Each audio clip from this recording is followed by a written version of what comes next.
Chain of funded account होते ना, funded account कुछ आगे के नंबर्स होते हैं जो आपको नंबर्स पसंद आते हैं। कंबाइंड में इतने फंडेड अकाउंट निकाल हाँ। देगी पूरी दीवार भर दी सर्टिफिकेट से। इन्फ्लुएंसर की भी बात आई है सर। हाँ। कल मैंने देखा इंस्टाग्राम, वो कुछ टाइम तक पहले व्लॉगिंग वगैरह करता था, उसके अच्छे खासे सब्सक्राइबर्स हैं, 1-2 करोड़ के आसपास। अभी उसने, मैंने रिसेंटली देखा तो वो ट्रेडिंग करके उसने एक हेलीकॉप्टर बाय कर लिया है। ओह। ठीक है, जो लोग बताते हैं ना कि मैं अपना कोर्स नहीं बेचता हूँ, तो लेकिन आप मेरे टेलीग्राम पे आके मेरे लिंक से अकाउंट ओपन कर लें।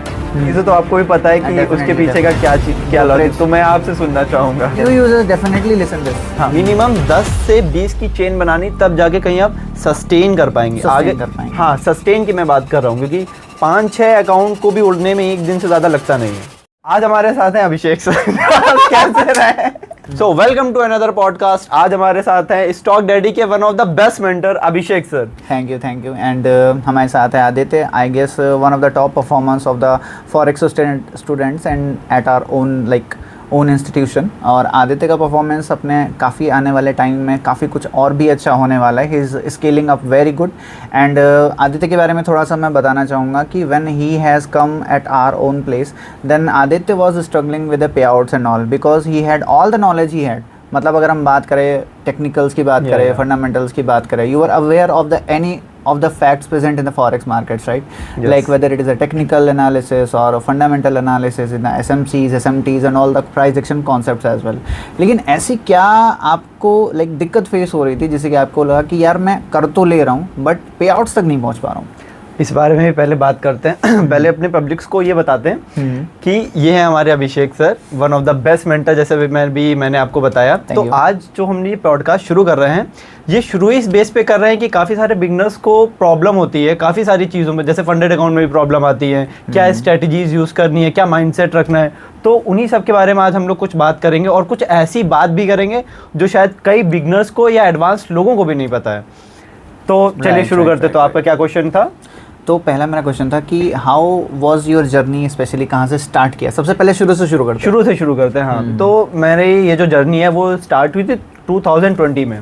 वहाँ से मैंने जब शुरू किया तो वैसे भी सबको ही जैसे सीखने में टाइम लगता है, तो वैसे भी मुझको 1 से 2 साल पहले तो समझने में लग गया। उसके बाद जैसे समझते समझते कुछ बुक्स पढ़ के, कुछ यूट्यूब से, कुछ पर्सनल सीख के, पहले इंडियन मार्केट में उतरा, फिर फॉरेक्स में आया। धीरे धीरे करते करते ये जर्नी आगे बढ़ी। ये जर्नी ने टर्निंग पॉइंट लिया 2025 में, जब मैं यहाँ पे स्टॉक डैडी में आया, क्योंकि नॉलेज काफ़ी थी, एक्सपीरियंस भी हो चुका था, क्योंकि 4-5 साल का एक्सपीरियंस कम नहीं होता। वहाँ तक भी ठीक था, लेकिन जब मैं स्टॉक डैडी में आया तो जब आप जैसे मेंटर्स मिले, स्टूडेंट्स मिले, एक कम्युनिटी ज्वाइन हुई, तब उस कम्युनिटी में रख के समझ में आया कि सिर्फ स्ट्रेटजी ही काफ़ी नहीं होती है, आपका माइंडसेट और आपकी सराउंडिंग्स बहुत मैटर करती हैं उसमें। डेफिनेटली ये बात तो है कि community do play a vital role in our whole lifes. और वो कम्युनिटी चाहे कैसे भी कम्युनिटी है, जैसा कि देखो आपने लोग कंपटीशन की भी प्रिपरेशन करते हैं, then why do go with the library? Library इसीलिए जाते हैं क्योंकि उनके पास एक कम्युनिटी होती है, एक माहौल मिल जाता है। एंड मेरा तो ये मानना है कि being in a trading field, psychology plays a very vital role and 80% of the work done is by psychology itself. अगर ट्रेडिंग साइकोलॉजी नहीं मेंटेन हो पा रही, if you can not like cut your losses early और book your profits according to risk reward ratio, तब तक तो कोई मतलब नहीं। कोई भी आपका टेक्निकल पढ़ लो, आप फंडामेंटल पढ़ लो, नथिंग डू वर्क्स आउट। और सबसे पहले स्टार्ट करते, आपने किस मार्केट से स्टार्ट किया था? मैंने स्टार्ट किया था इंडियन मार्केट से, और इंडियन में सबसे पहले मैंने स्टार्ट किया था इक्विटी से, उसके बाद मैं आया था ऑप्शन में। ऑप्शन में भी मैं ऑप्शन बाइंग करता था, क्योंकि सेलिंग के लिए उतना अमाउंट नहीं था, क्योंकि उसमें काफ़ी अमाउंट लगता है अगर आपको बताऊँ। हाँ, तो वहाँ से मैंने 2 साल मैंने ऑप्शन बाइंग करी थी। उसके बाद मैं ऑप्शन बाइंग में, हाँ बता रहा हूँ मैं, कि लॉस में ही था मैं ऑप्शन बाइंग में। शायद ज़्यादातर लोग लॉस में ही होते हैं। ऑप्शन बायर 90% ऑफ द या हाँ, तो वही सीन था कि स्टार्टिंग में मेरा ऑप्शन बाइंग में लॉस हुआ। फिर मैं थोड़ा फॉरेक्स में आया।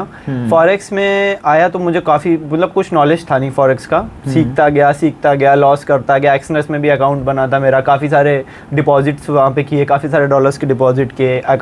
अकाउंट तो खैर कई बार बीच हुए हैं, लेकिन टर्निंग पॉइंट मेरा तो जब आया, जब मैं फंडिंग पिप्स के साथ काम किया। मैंने गोट के साथ भी किया है, लेकिन गोट्स के साथ उतना अच्छा एक्सपीरियंस था नहीं मेरा।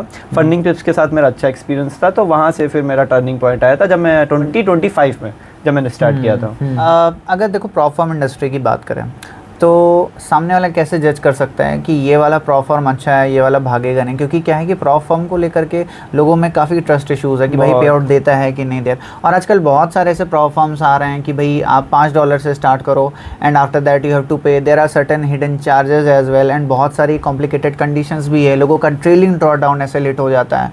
तो प्रॉप फर्म इंडस्ट्री में आपको सबसे टॉप अगर 3 चुनने हो तो टॉप 3 प्रॉप फर्म्स कौन से चुनोगे आप CFD में? ऑफ कोर्स CFD में अगर मैं टॉप 3 चुनूंगा तो सबसे पहले मैं फाइफर्स को चुनूंगा। 5% ऑफ कोर्स, काफ़ी टाइम से मैं बताना चाहूँगा मैं ऑडियंस को कि फाइफर्स काफ़ी टाइम से, इवन फंडिंग पिप्स के भी पहले से फाइफर्स है and is a very trustable prop firm मेरे हिसाब से, ऑफ कोर्स। हाँ, और दूसरे नंबर पे मैं फंडिंग पिप्स को चुनूंगा ऑफ कोर्स, जिस पे मैं काम करता हूँ। और तीसरा मैं फंडेड फ्राइडे को चुनूंगा।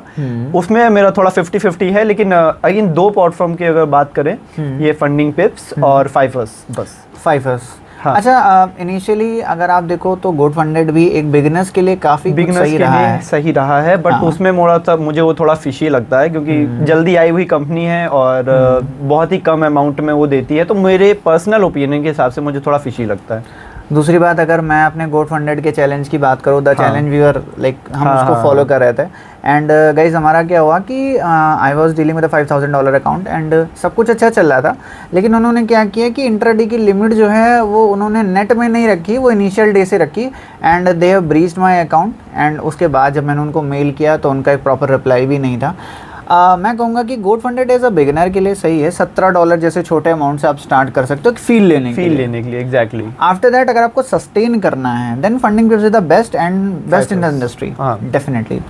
अच्छा, एक और बात होती है कि लाइक 2 तरह के ट्रेडर्स हैं, एक ब्रोकर से कर रहा है और एक फंडिंग से कर रहा है। फंडेड प्रॉप फर्म से अगर आप काम कर रहे हो और ऐसा सस्टेन करना चाहते हो तो मैंने क्या बोलते हैं काफ़ी कुछ एक्सपीरियंस लोगों से भी सुना और अपना भी एक्सपीरियंस शेयर किया, और आपने भी ऑफ कोर्स काफ़ी कुछ ट्रेड किया। तो जिसे कहते हैं ना चेन ऑफ फंडेड अकाउंट, कि अभी एक फंडेड अकाउंट पे हम डिपेंड होकर नहीं रह सकते हैं, उसका कितना वाइटल रोल आपको लगता है होना चाहिए?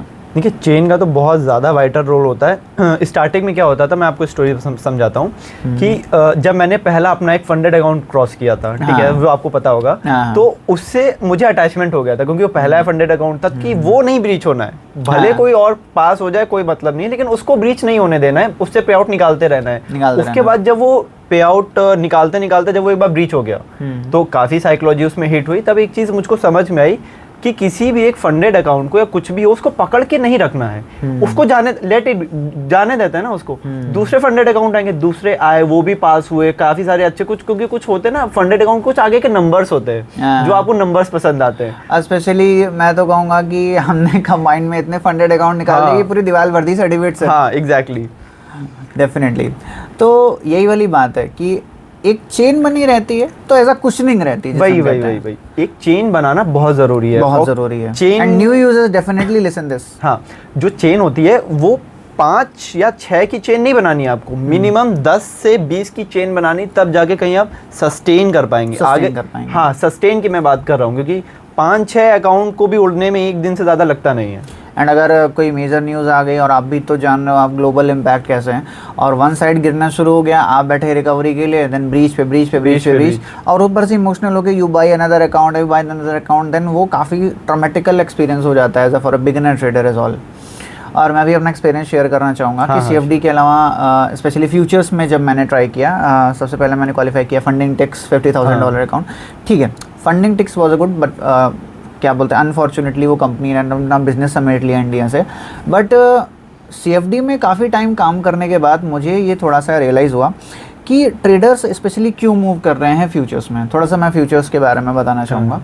तो फ्यूचर्स में मूव करने का मुझे ये पॉसिबल या फिर आउटकम इसलिए लगा क्योंकि फ्यूचर्स में क्या है कि आपकी जो स्प्रेड्स हैं वो स्प्रेड्स मिनिमल हैं या फिर नेग्लिजिबल स्प्रेड्स है, जहाँ आप ट्रेड डालते हो वहीं पे पड़ता है और वहाँ से सही जाता है। दूसरी एक और बात बड़ी आप कह सकते हो कि मेंटल ट्रिक है, आप कह सकते हो कि अगर आप फ़ोन से ऑर्डर डालते हो CFD में, अब CFD में क्या है, एक नॉर्मल प्लेटफॉर्म है MT5 का, उस पर जब भी देख रहे हैं ऑर्डर पे ऑर्डर डाल रहे हैं 0.01 0.02 एवरेजिंग कर रहे। बट अभी क्या है कि उसमें अपना निंजा ट्रेडर प्लेटफॉर्म है, अपना ट्रेडोवेट है, तो ट्रेडोवेट प्लेटफॉर्म अपन क्या है कि लैपटॉप में ओपन करते हैं। अभी लैपटॉप से ट्रेड करना और मोबाइल से ट्रेड करना, ये तो बहुत ही अभी इंपॉर्टेंट टॉपिक है, अगर डिस्कस ऑन दैट, इस पे बात करते हैं। तो अब जैसे कि मैं रास्ते में हूँ और मुझे कोई अपॉर्चुनिटी दिखी but I don't have my laptop, तो मैं वहाँ पे क्या ओवर ट्रेडिंग से बच गया। हाँ, एंड मैंने अपना एक सेटअप लगा के रखा, वहाँ पे आया एंड अगर मैं फ्यूचर्स में डील कर रहा हूँ तो वहाँ पर मैंने ऐसे डाला और ठीक है, चला नहीं चला, एक्सेप्ट योर स्टॉप लॉस, अगला दिन आएगा। And most of the beginner trader do not realise कि हाँ अगला दिन भी है भाई, अगले दिन गोल्ड ओपन होगा, ऐसा नहीं कि आज ही मार्केट खत्म है। ये जैसे कहते हैं ना, मार्केट से रिवेंज नहीं लेना। ये काफ़ी कुछ चीज़ें हैं। और मैं आपसे भी पूछना चाहूँगा, मोबाइल से और टैबलेट से और लैपटॉप से आपको डिफरेंस तो पक्का दिखा होगा। पक्का दिखा है मुझको। अभी मैंने भी जल्दी से शिफ्ट किया हुआ है लैपटॉप से ट्रेड करना। मोबाइल से जब करते थे तो मोबाइल से ट्रेड करना, हर एक सेकंड में ट्रेड मार दे रहे हैं, कहीं बाहर है तो ट्रेड मार दे रहे हैं। एक बार आप भी इसको चेंज करके देखिए, लैपटॉप से या टैबलेट से किसी से भी ट्रेड मारे, लेकिन मोबाइल से ट्रेड मत करिए, क्योंकि जब आप मोबाइल से ट्रेड करेंगे तो कहीं भी मार देंगे, लेकिन लैपटॉप से करेंगे तो सेटअप पे बैठ के ही मारेंगे। सेटअप पे बैठ के मारेंगे। हाँ। अच्छा, लाइफ का सबसे लंबा कौन सा ट्रेड था जिसे होल्ड किया हो? मैंने लाइफ का सबसे लंबा ट्रेड इंट्राडे में भी होल्ड किया था। मतलब मैं तो इंट्राडे करता हूँ, उसको मैंने 2 दिन होल्ड किया था। इंट्राडे का ट्रेड था, लेकिन मैंने इसको 2 दिन होल्ड किया था। और वो काटा कैसे पे था, मैंने प्रॉफिट में नहीं काटा था, वो मैंने ब्रेक इवन में ही काटा था। हाँ, ये बात तो सही है। देखो गाइस, ऐसा है कि ट्रेडर्स की लाइफ ऐसी ही है, आप बैठे रहो सेटअप्स के लिए एंड उसके बाद भी आपको 2 दिन के बाद जब ब्रेक इवन नसीब हो, then what is the frustration level. इसीलिए मैं कहता हूँ एज अ ट्रेडर आपको या तो फिजिकल एक्टिविटीज लाइक जिम उसमें होना चाहिए, हाँ। या तो फिर आपको मेंटली कोई ना कोई गेम खेल लिया या फिर कहीं आपने इंडल्ज कर लिया, कोई योगा, वही कोई भी एक गेम खेलना चाहिए रात में। या तो स्विमिंग करने निकल जाओ, गेम्स में क्रिकेट खेल लो, ठीक है, या तो बैडमिंटन खेल लो, कोई ना कोई एक स्पोर्ट्स को इन्वॉल्व करना ही चाहिए। Actively you have to be बिल्कुल। इन्वॉल्व। ठीक है, और ऐसा कौन सा दिन रहा है जो आपका सबसे खराब दिन गया हो? सबसे ख़राब दिन मेरा अभी गया था शायद 16 या 17 मार्च की बात है। उस दिन मेरे इतने फंडेड अकाउंट ब्रीच हुए थे जितने मतलब अभी तक कभी भी नहीं हुए थे। वो एक्चुअली मेरे ब्रीच हुए थे 4 से 5 फंडेड अकाउंट एक साथ ब्रीच हुए थे। ओके। तो सबसे बुरा दिन मेरा तो वही था। अब मैं बताना चाहूँगा कि I had cleared Funding Ticks and क्या था कि वो ट्रेड रनिंग में था, नहीं हाँ रनिंग में ही था। और क्या है कि उसका प्रॉफिट 5 लाख 7 लाख रुपए approximately in the Indian rupees उतना चल रहा था। एंड उसके बाद मैं नहाने गया, सुबह की बात है, 6:30 बजे की गोल्ड का ट्रेड था। एंड मैं नहाने गया, उसके बाद मैं वापस आया। अब वो पता नहीं उसमें ऐसा क्या हुआ, क्योंकि जब भी आप ट्रेडोवेट में डालते हो तो आप एसएल लिमिट भी डालते हो। हाँ। और क्या है, आपको अलग से अपना एसएल लिमिट काटना पड़ता है। तो मैंने चलो प्रॉफिट तो बुक किया, उसके बाद वो अचानक से एसएल लिमिट वाला ट्रेड हटाना भूल गया मैं। अब उसने क्या किया, काउंटर डायरेक्शन में ट्रेड ले लिया, और वो भी शायद 0.5 वाज द क्वांटिटी। एंड उसने मेरे 5 लाख 7 लाख का प्रॉफिट लपेट दिया एंड अकाउंट वाज ब्रीच्ड। लेकिन you know how frustrating that day was. लेकिन उसके बाद ही अगले ही दिन कंपनी ने बिजनेस लपेट लिया तो मुझे लगा चलो कोई बात नहीं, अगर मिल भी जाता तो जेब तक नहीं आता। But that was my bad day. और एक दिन और बताऊंगा मैं, जब गोल्ड में बहुत बड़ा क्रैश आया था, 1000 पिप का नहीं, बहुत ज़्यादा 4000 पिप का जब क्रैश आया था। हाँ, 4000 पिप वाला one of the my baddest days. मेरे 2 फ्यूचर्स $50,000 के अकाउंट गए थे कंटिन्यूसली। मैंने तुरंत खरीदा, फिर से 10% डिस्काउंट वाला कूपन मिलता है ना उधर से। And that day was devastating, I would say that. 25 slot शायद उसमें ओपन थे आपके एक साथ जब आपने ओपन किया था। ऐसे ही था। गाइस एक मिनट में आई गेस $2,500 आराम एक मिनट में $2,500। ठीक है, मेरे पास एक और इम्पोर्टेंट क्वेश्चन है कि ट्रेडिंग के बारे में एज अ बिगनर्स क्या चीज़ है जो उसे एक्सेप्ट नहीं करना चाहते? मतलब ट्रेडिंग के लिए बिगनर्स एक्सेप्ट नहीं करना चाहते कि ट्रेडिंग एज अ सच। हाँ, एज अ सच ये सच है कि उनको लगता है कि 2 से 3 साल के अंदर या 1 महीने के अंदर वो एक अच्छा पैसा बना लेंगे या बहुत ही करोड़पति बन जाएंगे आके इसमें। या फिर जैसे कह सकते हैं कि क्विक मनी नाम की तो इसमें चीज़ ही नहीं होती है। यही उनका ये इसका एक सच है ऐसा, जो लोगों को बहुत ही कड़वा लगता है। बात तो सही है। कम से कम 5 से 6 साल कम से कम मैं बता रहा हूँ। और जो इन्फ्लुएंसर्स आप देखते हैं 2 से 3 साल में आके बहुत ही अच्छी ट्रेडिंग कर। अच्छा, एक इन्फ्लुएंसर की भी बात आई है सर। हाँ। कल मैंने देखा इंस्टाग्राम पे, मैं इसके ऊपर रील बनाऊंगा।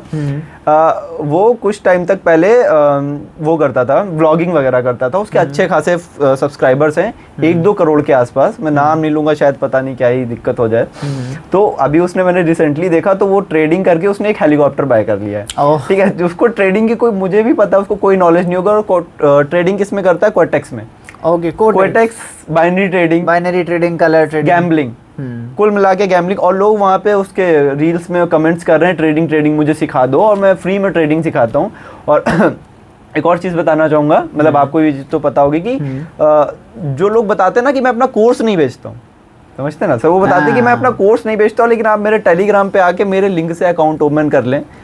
तो ये सारी चीजें तो आपको भी पता है कि उसके पीछे का क्या लॉजिक, तो मैं आपसे सुनना चाहूंगा। डेफिनेटली ब्रोकरेज इंडस्ट्री का यही है, मतलब अगर देखा जाए तो ट्रेडिंग में लोग ट्रेडिंग से कम और ब्रोकरेज से ज़्यादा कमा रहे हैं ऑफ कोर्स। और जहाँ पर भी कहा जाता है कि भाई फ्री ट्रेडिंग, देखिए दोस्तों फ्री जैसी तो कोई चीज़ नहीं होती। अगर एक इंसान अपना इंफ्रा डाल रहा है, इतना सब कुछ एफर्ट कर रहा है, देन वाई आपको फ्री में क्यों मिलेगा, सीधी सी बात है। तो यहाँ पर their aim is to like brokerage generate करना कोई ख़राब बात नहीं है, बट बात ये है कि आप गलत तरीके से इन्फ्लुएंस करो। हेलीकॉप्टर कैसे ले सकते हो, how the hell you can do it. 6 months भी नहीं हुए होंगे उसको आए हुए और उसने हेलीकॉप्टर मतलब। और फिर क्या है कि कोटेक जैसे क्या बोलते हैं प्लेटफॉर्म्स में उनका पता नहीं कौन कौन से करेंसी पेयर चलने लगते हैं, फिर वो कहते हैं नहीं हम तो करेंसी पेयर हमने ट्रेड किया, अब हम यहाँ देखते हैं तो करेंसी पेयर मैच ही नहीं करा। हमने कहा ये तो मोमेंट ही नहीं आया, तब पता चलता है कोटेक्स में ट्रेड कर रहे हैं वो। उनका एक प्लेटफॉर्म होता है, उसमें 2 तरीके के होते हैं, मैंने भी इसको यूज़ किया है। एक OTC करके एक होता है, उसमें OTC में क्या होता है, सैटरडे संडे को भी ट्रेड होता है और उसमें मार्जिन आपको 100% तक के मिलते हैं, लेकिन वो उनके हिसाब से चार्ट मैनिपुलेट होता है वो मतलब वो होता है, कुल मिला के प्रॉपर गैम्बलिंग ही होती है वो। अगर आपने की होगी तो आपको पता होगा। डेफिनेटली। तो अगर बात करें कि टेक्निकल एनालिसिस में सबसे फेवरेट कौन सा है? टेक्निकल एनालिसिस कौन सी टेक्निक सबसे फेवरेट है? सबसे फेवरेट मेरी टेक्निक है कह सकते हैं कि फिब वाली। फिब के जो 2 पार्ट आते हैं, एक जुडास वाला और एक इतना स्टैंडर्ड फिब, देन उसी में आती है लिक्विडिटी स्वीप। डेफिनेटली। अगर मैं अपनी बताऊं तो FRVP plus order block end of course Judas swing.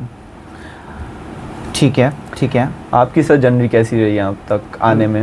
मेरा आप तो काफ़ी टाइम से कर रहे हैं, हमसे भी पहले से एक्सपीरियंस है आपका, तो कैसा था आपका एक्सपीरियंस? मेरा ऐसा रहा कि लाइक मैंने स्टार्ट किया इंडियन मार्केट से, ऑफ कोर्स ऑप्शन बाइंग से ही। सब इंडियन से स्टार्ट करते हैं ज़्यादातर। और मैं कहता हूँ कि अगर बंदा इक्विटी से स्टार्ट कर रहा है देन इज़ लकी कि चलो कम से कम ऑप्शन में तो नहीं गवा रहा है। हाँ। अगर ऑप्शन से स्टार्ट कर रहे हो then it is very dangerous. अभी क्या है कि मैंने अपने घर वालों का फंड 2 लाख 3 लाख रुपए उड़ाया बैंक निफ्टी में। उसके बाद कई मल्टीपल कोर्सेज लिए, लाइक 6-7 ऑनलाइन कोर्सेज लिए जिसमें 2 लाख से प्लस मैंने स्पेंड किया। एंड उसके बाद धीरे धीरे समझ में आया, फिर फॉरेक्स पढ़ा, फिर और चीज़ों को जाना। उसके बाद समझ में आया कि शॉर्ट टर्म इक्विटी और फॉरेक्स 2 चीज़ें बेस्ट हैं। फंडिंग पेप से स्टार्ट किया, फिर फ्यूचर्स में आया, फिर ऑफ कोर्स यहाँ पे आया, उसके बाद कम्युनिटी में आया। बस ऐसी जर्नी चल रही है। अब होप सो आगे और क्या चीज़ें हम लोग वो कर पाते हैं। और मेरा मानना है कि as a full time trader होने के लिए आपके डीमैट में 1 CR तो होनी चाहिए। अगर आपके पास दोस्तों, कई लोगों का ये बहुत मेजर क्वेश्चन होता है कि हम जॉब छोड़ के ट्रेडिंग करना चाहते हैं, तो जॉब आपको तब तक नहीं छोड़नी है जब तक आपके डीमैट अकाउंट में मिनिमम 1 CR या 50 लाख का कैपिटल ना हो। क्योंकि उससे अगर आप 2% या 3% जनरेट करोगे 1 CR पे, तब भी आपका 2 लाख 3 लाख रुपए होता है। That is more than enough for the Indian. But अगर आप सोचते हो कि आप 5 लाख से ट्रेड कर लोगे, भाई उसके 5% 25,000 होता है, और वो भी आप कंसिस्टेंटली नहीं निकाल पाए, मार्केट की सिचुएशन खराब हो गई। अगर आप इक्विटीज भी ट्रेड कर रहे हो और कल को हार्मोज वाली कोई भी न्यूज़ आ गई, देन व्हाट? आपको इक्विटी फंसा के रख जाएगा, आप अपने खर्चे कहाँ से निकालोगे? तो एज अ ट्रेडिंग की जर्नी सबसे पहले साइड बाय साइड स्टार्ट करनी चाहिए, फिर आप उसमें जो अपना पोर्टफोलियो बिल्ड कर लो तब। और एक यहाँ पर मैं एक और पॉइंट ऐड ऑन करना चाहूँगा कि इंडियन मार्केट का जो इक्विटी सेक्शन है, that is your backbone if you want to like work as a full time trader. तो आपको इक्विटी को एज अ बैकबोन रखना है और वहाँ से फंड्स निकालने हैं। उसके बाद you can invest into the options, option buyings, option selling and may be gold and all. अच्छा, एल्गो के बारे में क्या कहना चाहोगे? एल्गो के बारे में अभी मैं 50-50 हूँ एल्गो के बारे में, क्योंकि एल्गो बहुत ही अच्छा है, ठीक है। अभी आने वाले टाइम में और अच्छा होगा, लेकिन अगर अभी देखा जाए तो उस हिसाब से, जैसे हम लोग ने भी एल्गो में काम किया था, तो ट्रेड से ज़्यादा तो वो अपना ब्रोकरेज ले जाता है। ब्रोकरेज ले जा रहा है, सही बात है। तो एल्गो अच्छा है, लेकिन आने वाले टाइम में इससे ज़्यादा और अच्छा हो सकता है। लेकिन अभी तो मैनुअल ट्रेडिंग मुझे ज़्यादा समझ में आती है, अभी इनिशियली सही नहीं है। एल्गो में बताना चाहूँगा कि किसी भी लॉजिक पे आपने कर लिया, लाइक इंडिकेटर बेस्ड लॉजिक पे कर लिया, और अगर उसने साइडवेज में आपको फंसा दिया, गेम इज ओवर। यस, पूरा कैपिटल वाइप आउट हो जाएगा, टाइम ही नहीं लगता। और एक बात पूछना चाहूँगा कि जैसे फॉरेक्स में सबसे फेवरेट सेशन कौन सा है? Asian guys, of course. जबकि बाकियों का लंदन क्या बोलते हैं, न्यूयॉर्क होता है। हाँ, बट हमारा फेवरेट जो है वो एशियन है, क्योंकि एशियन में बहुत ही बेस्ट, बहुत ही क्लीन मूव मिलता है। सुबह सुबह आप उठते हो, आपका काम हो जाता है। एंड मैं एक चीज़ और ऐड ऑन करना चाहूँगा, फॉरेक्स इंडस्ट्री की सबसे खतरनाक बात है उसकी ओवर ट्रेडिंग।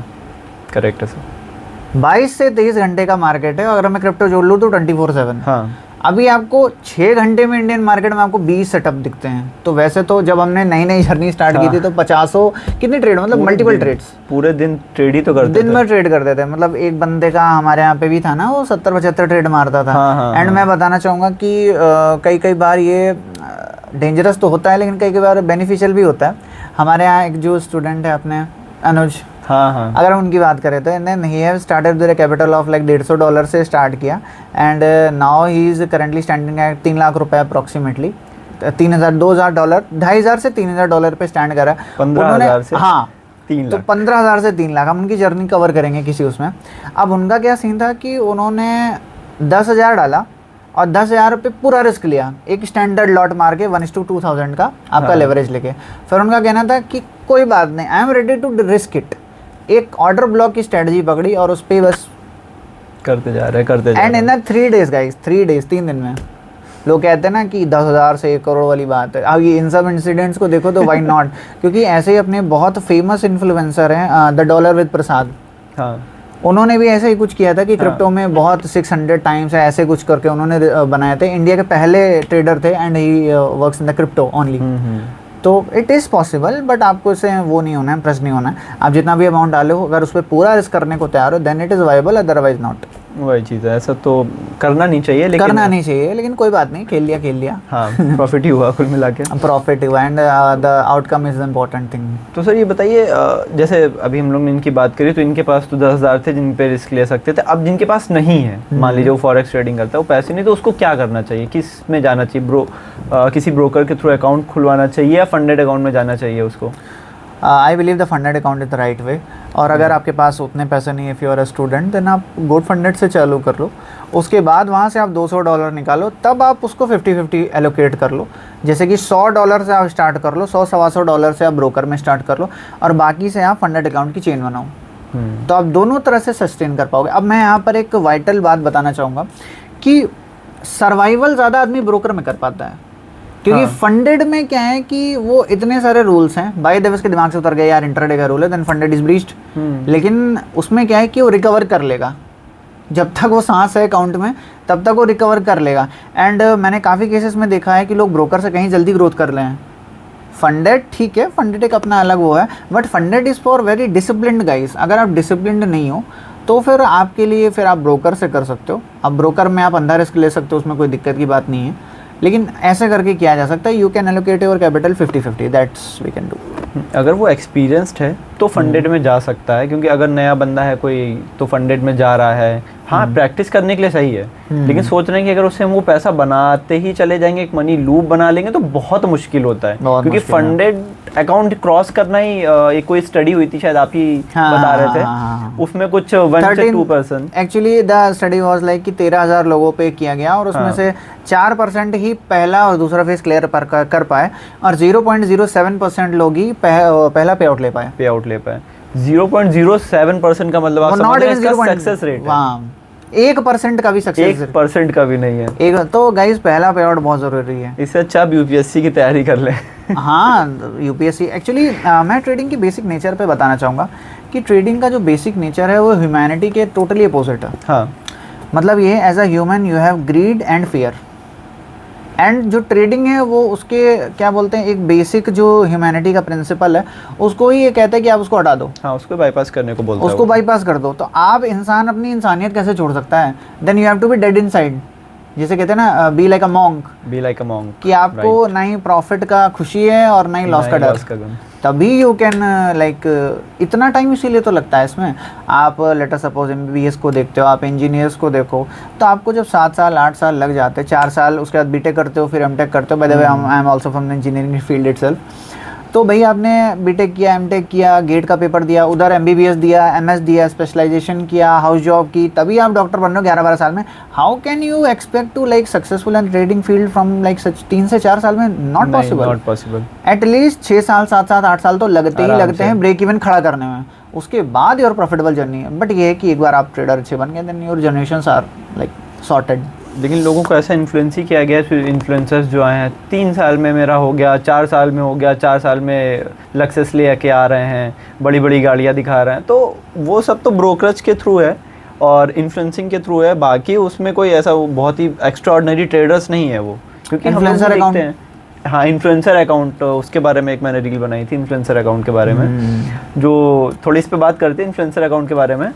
इसमें तो आपका सबसे ज़्यादा एक्सपीरियंस है, आपको पता है कि इन्फ्लुएंसर का अकाउंट क्या है, कैसे है। हाँ, इन्फ्लुएंसर अकाउंट ऐसा होता है कि जैसे आप लोग ने भी, हम लोग ने ट्रेडर्स को देखते हैं तो वो लोग अपना एक लाइव दिखा रहे होते हैं जब लाइव ट्रेड कर रहे होते हैं, तो कुछ लोग, अच्छा हम लोग भी जब देखते हैं तो उसमें लोग कमेंट करते हैं कि सर रिफ्रेश करिए एक बार। हाँ तो वो रिफ्रेश करते हैं और रिफ्रेश करने के बाद भी वो लाइव शो होता है। हाँ वो अकाउंट होता है marketing account. Marketing account basically होता ये है कि वो सर्वर से ही कनेक्ट होता है, क्योंकि एक होता है डेमो अकाउंट, एक होता है अपना लाइव, और तीसरे में आ जाए मार्केटिंग। तो लाइव अकाउंट और मार्केटिंग अकाउंट दोनों एक तरीके का सेम ही होता है, लेकिन वो होता है डेमो पे।